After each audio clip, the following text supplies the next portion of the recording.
ఒక మంచి మనిషి మాట ఒక జీవితాన్ని నిలబెడుతది. చనిపోయే వాడిని బ్రతికిస్తది. వాని జీవితాన్ని సెట్ చేస్తది. అదే మాట వచ్చి రాక మాట్లాడితే బ్రతకాల్సిన వాడి నిరుత్సాహంగా డిప్రెషన్‌లోకెళ్ళిపోయి సూసైడ్ చేసుకునే దారి తీస్తదనమాట.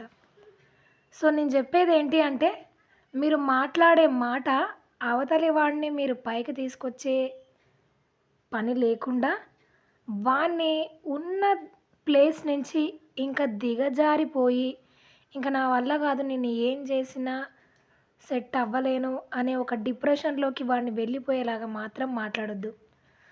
సైలెంట్‌గా ఉండండి. మీ జీవితం మీరు చూసుకోండి. వాడి జీవితాన్ని వాడు ఎలాగో అలాగో నెట్టుకొస్తూ ఉంటాడు. ప్రతి వాడిని మనం పైకి తీసుకురాలేం గదా! సో, ఎవడి బ్రతుకుని వాడిని బ్రతకనిద్దాం. సో, ప్లీజ్ వేరే వాడి జీవితంలో వేలు పెట్టకండి. నచ్చితే లైక్, షేర్, సబ్స్క్రైబ్.